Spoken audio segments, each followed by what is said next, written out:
4, The Return of Michael Myers. Halloween 4, The Return of Michael Myers, came out in the year 1988 and was directed by Dwight H. Little. There was a 5-year time gap between both the third and fourth installments into this franchise, and the reason for this long-awaited 5 years was because of the failure of Halloween 3, Season of the Witch. And the main reason for this box office failure was because critics and fans alike didn't like the idea of moving on in the Halloween franchise without Michael Myers. Of course, the original creators of this franchise, Deborah Hill and John Carpenter, wanted to move away from Michael Myers. They wanted to move on with an anthology series to make this Halloween franchise something new every single year instead of going back to Michael Myers every year. But when this film flopped at the box office, both John Carpenter and Deborah Hill sold their rights to this franchise to Mustafa Akkad, who would now own complete ownership over this franchise. And Mustafa Akkad had one rule about this franchise, and that was that Michael Myers would be front and center going forward.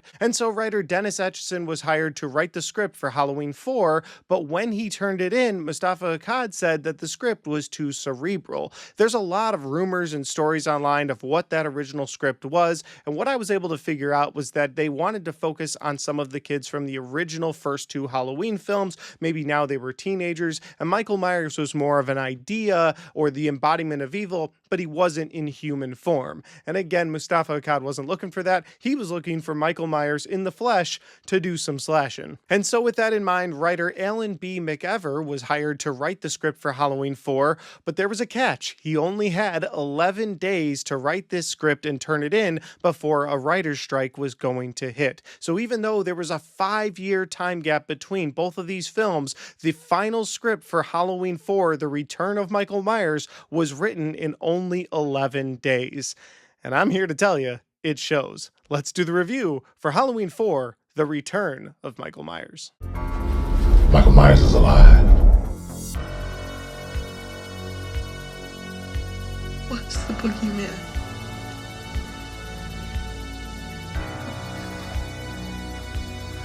As a matter of fact, it was. Stop it! Stop it! Stop it! Stop it! Stop it! Stop it!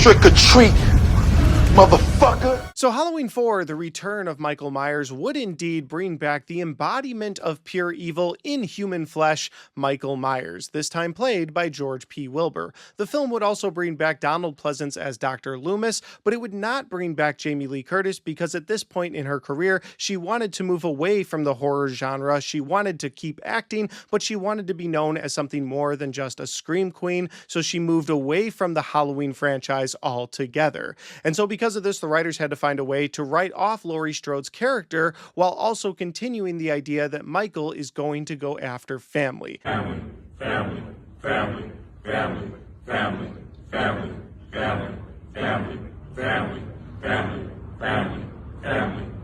And to achieve this goal, what they did was they killed off Laurie Strode and her husband off screen in a car accident, and then told the audience that the only member of the Myers bloodline that was still alive is Laurie Strode's daughter, Jamie Lloyd, played by Danielle Harris. And that's where our story opens up, October 30th, 1988, a decade after the events of Michael Myers going on his killing spree, which ultimately ended in the explosion in the hospital, which at the end of Halloween 2 seemed like it killed both Michael Myers and Dr. Loomis. But what you find out is that both of them were just very badly injured. Michael was injured way more. He's all bandaged up head to toe. He hasn't moved or spoken in 10 years. And they decide that now is the right time to move him from sanitarium to sanitarium. So as they load up Michael into the back of an ambulance, both the doctor and nurse get in there and they're talking about him, the killing spree that he went on, and how the girl that he had originally gone after died in a tragic car accident. But there's there's one surviving family member, Jamie Lloyd, still living in Haddonfield. And like magic, when Michael hears that there's still a surviving Myers alive,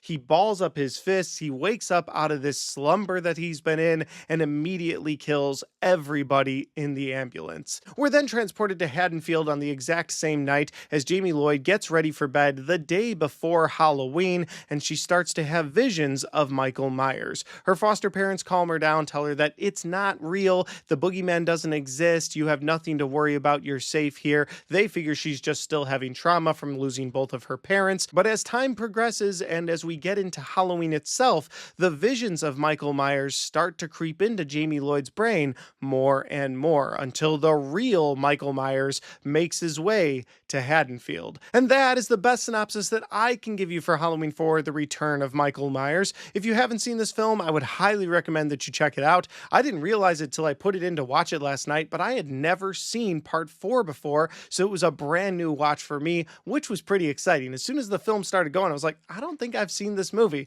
And by the halfway point, I was like, I definitely haven't watched this movie before. So it was pretty much all new to me, except for the end. I knew what happened with Jamie Lloyd, but otherwise I didn't know anything else about this movie. So it was a brand new watch, and I was really happy that I sat down to watch it. Now I am going to get into my positives and my negatives for Halloween 4: The Return of Michael Myers. But before I do that, if this is the first time you found my channel, well, I would love for you guys to hit that subscribe button. Check out all the different content that I have, whether you like movie reviews, Blu-ray talk, or even ranked list videos. I've got a little bit of everything on my channel, and I'd love for you guys to check it out. All right, let's get into my positives and my negatives for Halloween 4: The Return of Michael Myers.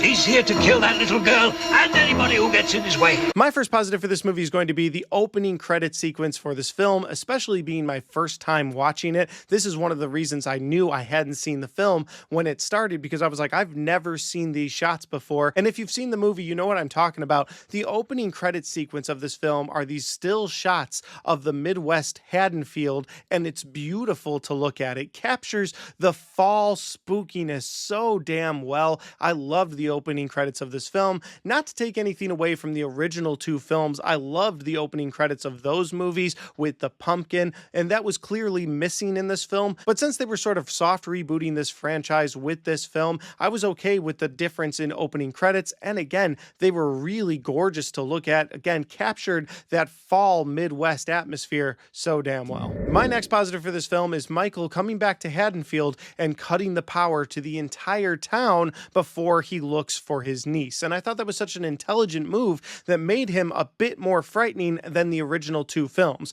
Because in those original 2 films, he's kind of just killing at random. He kills people he comes across while he's ultimately looking for his sister, Laurie Strode. But in this film, he's looking for his niece, Jamie Lloyd, but in doing so, he knows he's gonna need to be tactical about it, and so he cuts the power to the entire town by throwing someone's body into the power lines. It's not like he got in there and started unplugging stuff. He did it the easy way. He picked a guy's body up and threw him into the electric field. That did cut the power for the whole town. But I guess the point I'm making here is that him doing that gives him an intelligence that we hadn't seen before, and that ultimately makes him that much more frightening. And my final and biggest positive in this movie is going to be what they did with the character of Jamie Lloyd at the end of this film. Now, it's hinted at pretty heavily throughout the film that Jamie Lloyd is not okay. She's going through the motions in this film, but she's clearly dealing with trauma of losing her parents. She's dealing with the trauma of kids at school consistently making fun of her, saying that the boogeyman is her uncle, laughing about her mom dying in a car accident. And then she's clearly dealing with trauma from Michael Myers himself as she's having visions of him. Michael Myers is trying to get to her. And because of that, at the end of this film, she breaks. She lets in pure evil. And it seems that Jamie Lloyd is now the embodiment of pure evil herself, as she picks up the knife and goes after her foster parents, only to have Dr. Loomis freak out at the fact that he believes now that evil has transferred itself from Michael Myers to Jamie Lloyd. And I think the reason that that's such a big positive for me is that it's such a huge swing for this franchise. You bring back the Halloween franchise that fans had just turned on in part 3 for getting rid of Michael Myers, and one of the biggest swings that they go for is making someone new become the embodiment of pure evil, taking that evil away from Michael Myers and giving it to someone new. Again, it didn't pay off 100%, and of course, we were going to continue getting Michael Myers down the road, but just the idea of them saying, okay, the fans didn't like us taking away Michael Myers in part 3, what if we kind of do it in part 4? I thought it was a really ballsy move. Before moving on to my negatives, I just want to say I had no idea that Rob Zombie had taken so many elements from Halloween 4 for his Halloween 2 film. The end of this movie, especially with Michael going out in a hail of bullets, and then the younger Laurie Strode sort of becoming this new embodiment of pure evil, is exactly what played out in Halloween 4. Again, I'd never seen Halloween 4 before, so when I saw it last night, I was like, hey, this is what Rob Zombie did. I'm like, wait a minute. He did that. He basically used the ideas from Halloween 4 into his own film. We will get to Halloween 2, the Rob Zombie version, down the line in this review series, but I just wanted to point that out. I had never realized that. But now we'll move on to my negatives, and my first couple negatives are more gripes than anything else. The first gripe that I have with this film is opening with Jamie Lloyd having that dream sequence of Michael Myers. All of a sudden, Michael Myers is in her bedroom. She has no idea why. She starts to run from him. It makes for a good moment if Michael Myers was actually there, but because this was more of a dream sequence or just all happening in her head, I thought it was a weak way to start off the Michael Myers versus his niece in this film, because again, this is a soft reboot of a movie, and so when you have it start with a dream sequence of a girl that's never actually seen Michael Myers, it didn't really work for me. So the dream sequence, I didn't like it. Again, it's more of a gripe. And my other gripe for this movie is something I'm probably going to gripe about in other reviews going forward in this franchise, but it's the mask. That mask is terrible.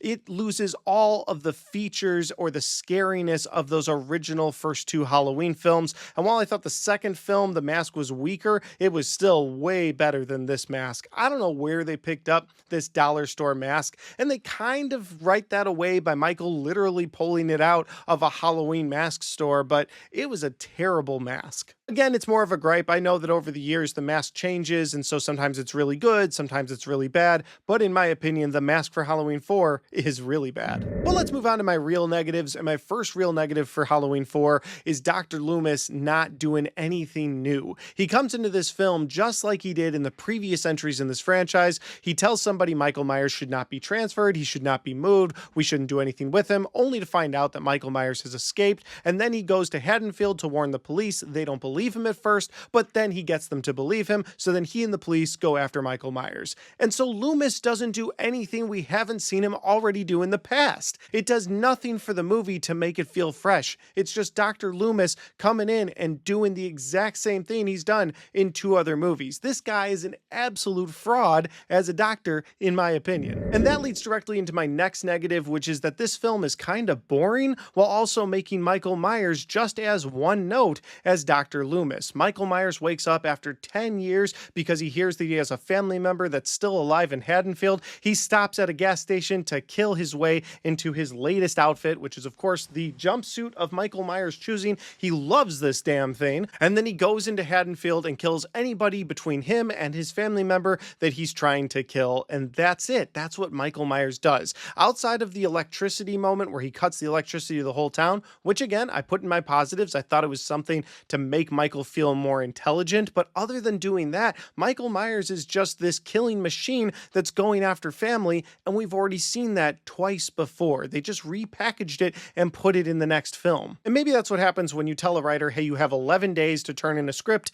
and go. Of course, they're going to look at the source material and they're just going to mimic what we've seen before. We're going to get the same out of Donald Pleasance. We're going to get the same out of Michael Myers. Had Jamie Lee Curtis come back for this, we probably would have gotten the exact same out of Laurie Strode. But because she didn't come back, they were forced into creating a new character, which actually did do something fresh and unique to the series, but otherwise the whole film feels very one note or just a repeated note from the previous entries in this franchise. And that'll lead to my final negative in this film, and that is that while there is a high body count in this film, which you expect out of a film bringing back Michael Myers, who's trying to find his last living relative, and he's willing to go through anybody to get there, so you expect a lot of bodies in this film, and and there are a ton, but you don't actually get to see the majority of the kills. You see the aftermath of a lot of it. You see mangled bodies, corpses on the ground, people hanging. You see a lot of that, but you don't actually get to see a ton of the kills. I'm not saying you don't see any of the kills. You do get to see some pretty gnarly ones,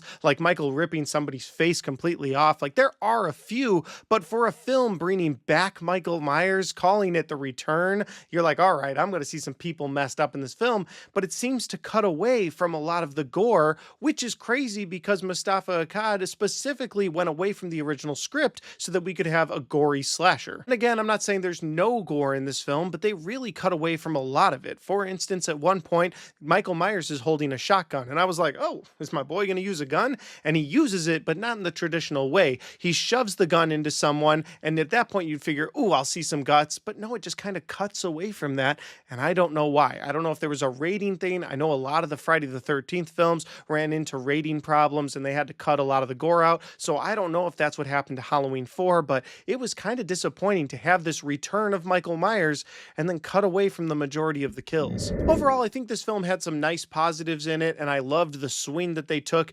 making Jamie Lloyd the new embodiment of pure evil, but it felt very rushed and it felt very repackaged. It felt like they took the elements from the first two movies that worked the best and they just threw them into this film and they rushed it onto the screen, which is crazy to think about because they had 5 years to come up with a new idea, and the best they had was, let's take the greatest hits from the past with Loomis and Michael and just package them into this film. This isn't a terrible film, but outside of the twist ending at the very end, there's not much about this film that makes me want to go back to it. If you took that twist ending and you just tagged it into part 5 somewhere, part 4 would completely feel like filler. There's not enough memorable moments in it that don't feel like repackaged moments from the first two films to really feel like this is necessary in the franchise. But guys, those are just my opinions because that's my review for Halloween 4, The Return of Michael Myers. Have you guys had a chance to see this yet? If you have, let me know in the comment section down below. Let me know what you like or don't like, where we agree, where we don't agree. I love hearing all your thoughts.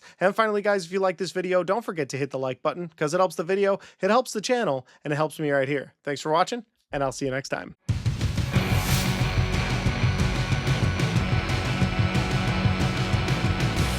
Alright guys, we got to the end of my Halloween 4, The Return of Michael Myers review. I hope you guys enjoyed this video. Don't forget that every Monday, Wednesday, and Friday in October of 2025, I will be dropping a review for a film in the Halloween franchise leading up to Halloween of 2025, where I will be doing a full ranked list of the entire Halloween franchise from the worst to the best. But until then, if you want to check out any of the other content on my channel, well, I've got my entire Halloween franchise review series right there, and I've got my entire Friday the 13th review series right there.